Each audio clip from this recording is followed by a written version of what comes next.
मोदी जी ने और अमित शाह जी ने मिलके सुप्रीम कोर्ट की गाइडलाइंस के खिलाफ जाके दो अपने पसंदीदा चुनाव आयुक्त नियुक्त कर दिए और उसके बाद जो चुनावी प्रक्रिया शुरू हुई है उसमें तरह तरह की सबूत निकल के आ रहे हैं। जो ये मशीनें हैं ये ना तो किसी जनता में किसी को समझ में आती हैं और ना ही उनके ऊपर भरोसा है, क्योंकि इसमें धांधली ही धांधली है, चोरी ही चोरी है और इसमें उनके वोटों से सरकार नहीं चुनेगी बल्कि चोरी के वोटों से। और चुनाव आयोग को हमने हर स्टेज पर कंप्लेंट की कि ये देखिए ये धांधली हो रही है, ये धोखाधड़ी हो रही है, ये चोरी कर रहे हैं आपके ऑफिसर। चुनाव आयोग मोदी जी के साथ मिलकर बेईमानी घपला घोटाला कर रहा है। 400 पार का जो दावा है उसको पूरा कर सके। मशीनों द्वारा चुनाव हो रहा है वो गैर कानूनी हो रहा है, क्योंकि इसके लिए आज तक कोई ऑर्डर चुनाव आयोग ने पास नहीं किया। कि हाईकोर्ट से लेके ऊपर तक आने में इतनी ज़्यादा नॉलेज हो जाती है कि एक आम आदमी से हज़ारों गुना ज़्यादा नॉलेज एक जज को होती है। तो इसलिए हम इस जजमेंट की क्रिटिसिज्म कर रहे हैं। जो चीज़ समझ में नहीं आती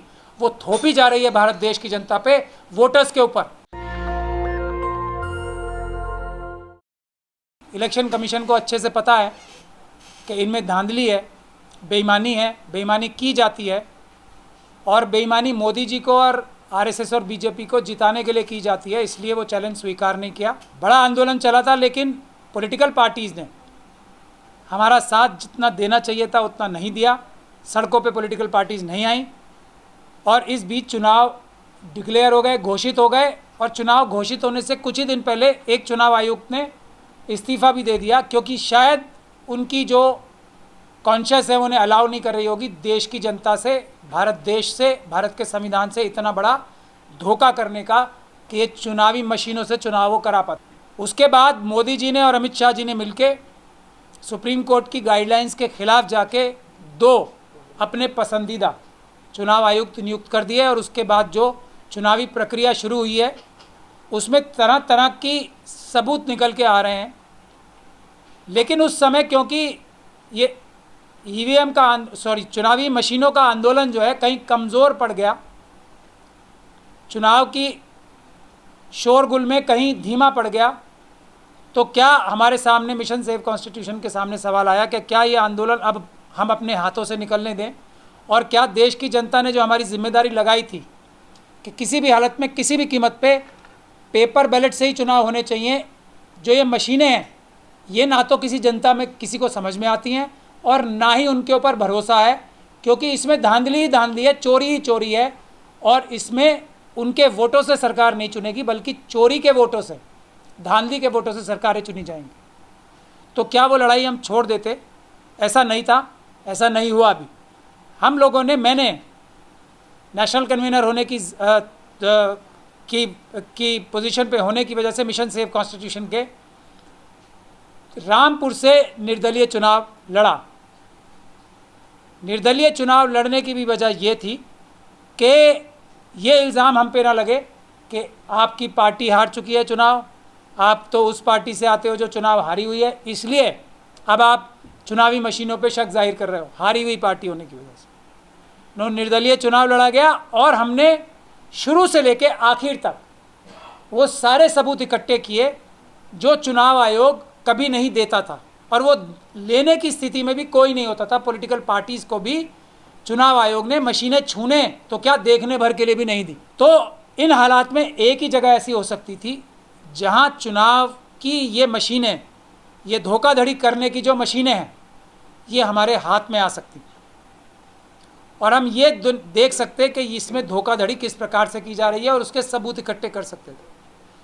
तो रामपुर का चुनाव इस वजह से बहुत महत्वपूर्ण था। वहाँ दूसरी वजह यह भी थी कि पुलिस प्रशासन जितना जुल्म और ज़्यादती उत्तर प्रदेश में करता है शेड्यूल कास्ट और मुस्लिम कम्युनिटी के साथ, उसको भी क्या नियंत्रण किया जा सकता है। तो दोनों चीज़ों में हम बहुत बड़े लेवल पे सफलता प्राप्त की। जो ये चुनावी मशीनें हैं उसके खिलाफ एकदम पुख्ता सबूत पहली बार किसी ने इकट्ठे किए हैं और चुनाव आयोग को हमने हर स्टेज पर कंप्लेंट की कि ये देखिए ये धांधली हो रही है, ये धोखाधड़ी हो रही है, ये चोरी कर रहे हैं आपके ऑफिसर, कुछ रोकिए इनको। लेकिन जैसा हमारा शक था, ऊपर तक के जो बड़े बड़े अधिकारी हैं, चुनाव आयुक्त भी जो हैं, वो इस फ्रॉड करने में मशीनों द्वारा शामिल थे, इसलिए कोई एक्शन नहीं लिए। तो अब ये जो आधी अधूरी पिटीशंस थी आज तक, अब वो डिसमिस हुई है। तो मुझे कोई उसमें हैरानी भी नहीं हुई है। मैंने ये बात पहले से भी कही थी कि ये जो पिटीशंस डाली गई हैं बगैर सबूतों के डाली गई हैं और ये रिट पिटीशंस है, इसमें जीतने की संभावना बहुत कम है। और वो संभावना ना के बराबर इसलिए हो गई थी क्योंकि हमारी तरफ से जो वकील पेश हुए थे, सारे जो साइड पेश हुई थी, वो ये कह रही थी हमें चुनाव आयोग पे कोई शक और शुबा नहीं है, ना हम ये कह रहे हैं कि चुनाव में किसी प्रकार की धांधली हो रही है। हम ये सिर्फ इतना कह रहे हैं कि चुनाव इनसे धांधली हो सकती है, इन मशीनों से, तो उसका अंजाम वही होना था जो आज हुआ। ये बात मैं पहले भी कह चुका हूँ और मैं आपको सिर्फ एक पैराग्राफ पढ़ के सुनाऊंगा जो जजमेंट आज पास हुई है। तो इसलिए ये जो पिटिशंस थी ये जीतने के लिए तो लड़ी नहीं जा रही थी, ऐसा मुझे अब शक और शुबा हो रहा है, सिर्फ किसी और वजह से लड़ी जा रही होंगी और वही अंजाम हुआ। मैं आपको जजमेंट्स पढ़ के सुनाता हूँ, उसका पहला पैरा ही पढ़ूंगा, उससे आपको पिक्चर साफ हो जाएगी। एट द आउटसेट, ये जज साहब कह रहे हैं, ये जस्टिस संजीव खन्ना की जजमेंट है। At the outset we take on record the counsel for petitioners in unison have stated that the petitioners do not attribute any motive or malice to the election commission of India। यानी कि सारे जो वकील पेश हुए थे petitioners की तरफ से, हम पिटिशनर्स नहीं थे अभी, हम सिर्फ इंटरवीनर्स थे, मैं, सभी पिटिशनर्स के वकीलों ने एक आवाज़ होके एकजुट होके ये कहा है कि हमें इलेक्शन कमीशन के ऊपर कोई शक नहीं है और हम कोई इनके ऊपर दुर्भावना रखने का इल्ज़ाम भी नहीं लगा रहे। और दूसरा कि ये जो मशीनें हैं चुनाव की, इसको किसी तरीके से सिखाया हुआ है या इस तरीके से बनाया हुआ है कि किसी एक कैंडिडेट को या किसी एक पार्टी को फेवर कर सके, ऐसा सारे वकीलों ने जो ये मशीनों के खिलाफ पेश हो रहे थे उन्होंने ये कहा है। अब क्या अंजाम होना था, वही अंजाम हुआ है कि जजेस तो यही कहते हैं ना, फिर जब इलेक्शन कमीशन के ऊपर आपको शक ही नहीं है तो वो ईमानदारी से अपना काम कर रहे हैं, आप उनके ऊपर शक क्यों कर रहे हैं? बिल्कुल शक करने की गुंजाइश नहीं है। इसी वजह से हम ये इस पहले पैराग्राफ की वजह से हम, बुनियादी वजह यह है, ये हम केस हारे हैं। लेकिन उसके आगे भी सुप्रीम कोर्ट, तो सुप्रीम कोर्ट है, सबसे बड़ी अदालत है, उसको भले ही पिटिशनर्स के वकील कुछ भी कह रहे थे, क्या उसको तथ्यों के आधार पर नहीं जाना था?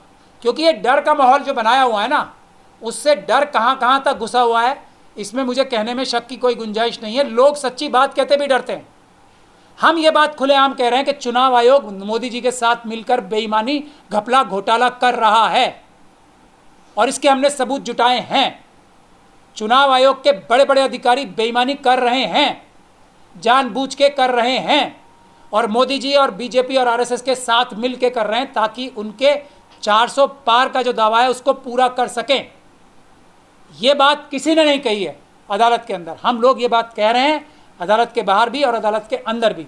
हम ये साफ तौर पे कह रहे हैं कि पेपर बैलेट से चुनाव कराना कानूनी प्रक्रिया है और आज तक जो ये मशीनों द्वारा चुनाव हो रहा है वो गैर कानूनी हो रहा है, क्योंकि इसके लिए आज तक कोई ऑर्डर चुनाव आयोग ने पास नहीं किया। ऐसी बात किसी ने नहीं कही है, तो अंजाम यही होना था। लेकिन सुप्रीम कोर्ट की क्या जिम्मेदारी थी, और आज इस जजमेंट की हम को मानना तो पड़ेगा, लेकिन इसकी इज्जत नहीं कर सकते हम। भारत देश की जनता इस जजमेंट की इज्जत नहीं कर सकती। मानने के लिए हम बाध्य हैं क्योंकि ये सुप्रीम कोर्ट की जजमेंट है, लेकिन हम इसकी इज्जत बिल्कुल नहीं कर सकते। हम इसको क्रिटिसाइज करते हैं, इसकी निंदा करते हैं इस जजमेंट की, हम इसकी इज्जत नहीं कर सकते। मानने के लिए हम बाध्य हैं। इस जजमेंट की सबसे बड़ी 2-3 पॉइंट्स पे मैं आपको क्रिटिसिज्म करके बताऊंगा। सबसे बड़ा क्रिटिसिज्म ये है कि सुप्रीम कोर्ट के सबसे सीनियर मोस्ट जजेस में से दूसरे नंबर के सीनियर मोस्ट जज हैं संजीव खन्ना साहब। बहुत ही, मैं उनके सामने बार बार पेश हुआ हूँ, बहुत ज़्यादा तीव्र बुद्धि के व्यक्ति हैं और कंप्यूटर्स के बारे में बहुत अच्छे से जानते हैं। ये मेरा उनके साथ पर्सनल एक्सपीरियंस है उनको देखकर अदालतों में। वो और दीपांकर दत्ता साहब को भी आप लोगों ने देखा होगा, कितने अच्छे, कितने समझदार, कितने ज़हीन व्यक्ति हैं वो। और सुप्रीम कोर्ट के जज हैं तो उनके पास इतनी ज़्यादा नॉलेज होती है, क्योंकि वो हाई कोर्ट से लेके ऊपर तक आने में इतनी ज़्यादा नॉलेज हो जाती है कि एक आम आदमी से हज़ारों गुना ज़्यादा नॉलेज एक जज को होती है। उसके बाद जो सामने से वकील दोनों तरफ से पेश हो रहे थे, वो भी एक से बढ़कर एक विद्वान वकील पेश हुए। उन्होंने कई घंटे तक जज साहब को समझाया, दोनों जज साहबों को, 2 दिन तक समझाया, उससे पहले भी बहुत सारी हियरिंग्स में समझाया, लेकिन इतने विद्वान, आउटस्टैंडिंग इंटेलिजेंट, आउटस्टैंडिंगली इंटेलिजेंट जजेस को फिर भी क्लैरिफिकेशन की ज़रूरत पड़ी। उन्होंने एक स्पेशल डेट लगाई कि हम इसमें और सफाई चाहते हैं, अभी हमें समझ में नहीं आया। कितनी महत्वपूर्ण बात मैं कह रहा हूँ। और उसके बाद सुबह हियरिंग हुई क्लैरिफिकेशन की। जो इतने सीनियर वकील हैं, मनिंदर सिंह जी, उनकी भी मैं बहुत इज्जत करता हूँ, बहुत ज़्यादा विद्वान वकील हैं वो भी उन्हें समझा नहीं पाए जजेस को। जजेस ने तब कहा कि आप एक एक्सपर्ट आदमी लाओ 2 बजे। फिर वो एक्सपर्ट आदमी पेश हुआ, उससे क्लैरिफिकेशंस लिए जज साहब ने, तब जाके जजमेंट पास हुई है। तो अब मैं आप लोगों से ये पूछता हूँ, जिस चीज़ को समझने के लिए इतने बड़े विद्वान लोगों की सहायता के बाद भी इतना समय लगा, फिर भी क्लैरिफिकेशन के लिए डेट लगानी पड़ी, सफाई के लिए डेट लगानी पड़ी समझने के लिए। क्या एक आम मजदूर, क्या एक आम रिक्शा वाला, क्या एक आम रसोइया, क्या एक आम सफाई कर्मचारी, क्या एक आम इंजीनियर भी, कोई भी आम व्यक्ति, इस देश के 99.9% लोग क्या इन मशीनों को समझ सकते हैं? नहीं समझ सकते। तो इसलिए हम इस जजमेंट की क्रिटिसिज्म कर रहे हैं। जो चीज़ समझ में नहीं आती वो थोपी जा रही है भारत देश की जनता पे, वोटर्स के ऊपर। जो जजेस की समझ में नहीं आती वो थोपी जा रही है, ज़बरदस्ती हमारे गलों में ठूसी जा रही है।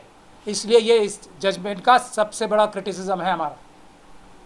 और दूसरा क्रिटिसिज्म ये है कि जिस चीज़ की वजह से ये हमारे जो मशीनों के वकील थे उनकी आर्गुमेंट्स नहीं सुनी गई, उसी को बुनियाद बना के आपने पेपर बैलेट के खिलाफ एक पैराग्राफ लिख दिया, पैराग्राफ 62। उसका भी हम क्रिटिसिज्म करते हैं, क्योंकि कोई सबूत तो थे ही नहीं। रिट पिटीशन सबूतों के आधार पे नहीं, अनएडमिटेड, जो बिल्कुल दोनों तरफ से जो चीज़ें मानी जाती हैं ना, अनडिस्प्यूटेड फैक्ट्स पे रिट पिटीशंस होती हैं। और उसमें चुनाव आयोग की ज़्यादा सुनी जाती है, क्योंकि वो एक कॉन्स्टिट्यूशनल बॉडी है। तो हम इसलिए भी क्रिटिसिज्म करते हैं कि ये जजमेंट जो दी गई है सबूतों के अभाव में दी गई है। अभी दूसरी पिटीशंस लगेंगी सबूतों के साथ, उस पर सुप्रीम कोर्ट को उसका इंतज़ार करना चाहिए था, या सबूत इकट्ठे कराने चाहिए थे। सबूत कैसे इकट्ठे होते हैं? वो एक ही तरीका है कानूनी, वो है ट्रायल के ज़रिए या एविडेंस लेने के ज़रिए, जो सुप्रीम कोर्ट को लेना चाहिए था। एक मिनी ट्रायल ही शुरू कराना था सुप्रीम कोर्ट में, उसकी पावर सुप्रीम कोर्ट को है। वो नहीं शुरू करा के सिर्फ एक दोनों तरफ पक्षों की बहस सुन के बगैर सबूतों का फैसला दिया। ये दूसरा और सबसे बड़ा क्रिटिसिज्म। तीसरा क्रिटिसिज्म ये है हमारा कि इस फैसले को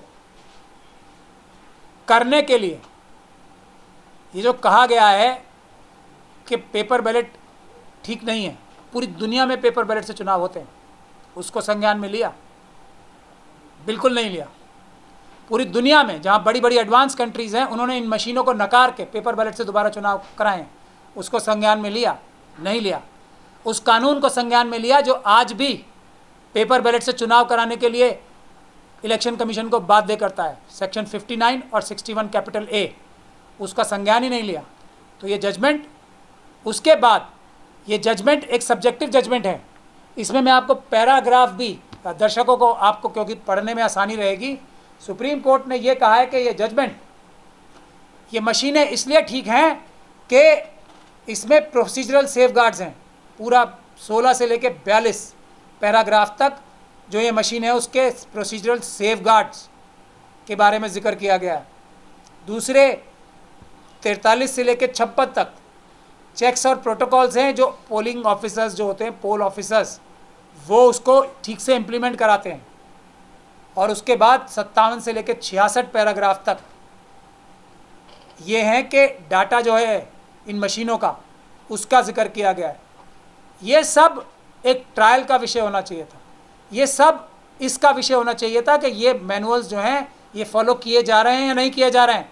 चुनाव जिन लोगों ने लड़ा था उनकी पिटीशंस मंगा के देखनी चाहिए थी कि क्या ये प्रोसीजर्स फॉलो किए जा रहे हैं या नहीं किए जा रहे हैं।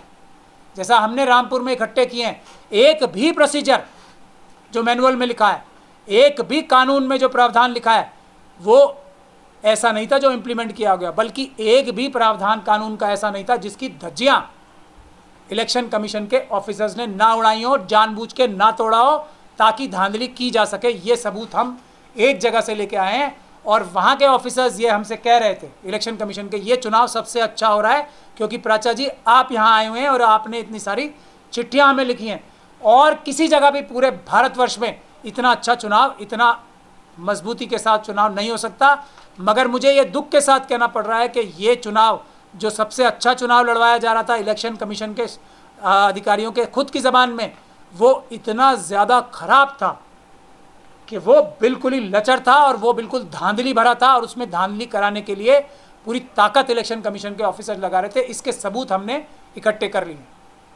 तो आप अंदाज़ा लगा सकते हैं जहाँ पे इतनी देखभाल से चुनाव नहीं होता होगा वहाँ पे क्या गोरख धंधा होता होगा, किस लेवल की धांधली होती होगी ये 400 पार कराने का दावा पूरा करने के लिए इलेक्शन कमीशन के ऑफिसर्स द्वारा। तो ये कुछ बुनियादी बातें थी जिनको रखने के लिए हम आपके सामने आए। नेशनल दस्तक की आपसे गुजारिश है कि अगर इसको बचाना चाहते हैं तो नेशनल दस्तक को सब्सक्राइब करने के लिए रेड कलर के सब्सक्राइब बटन को दबाएं, फिर बेल आइकन की घंटी दबाएं। नेशनल दस्तक को बचाने के लिए बहुत जरूरी है कि हर खबर को शेयर करें, लाइक करें, कमेंट जरूर करें।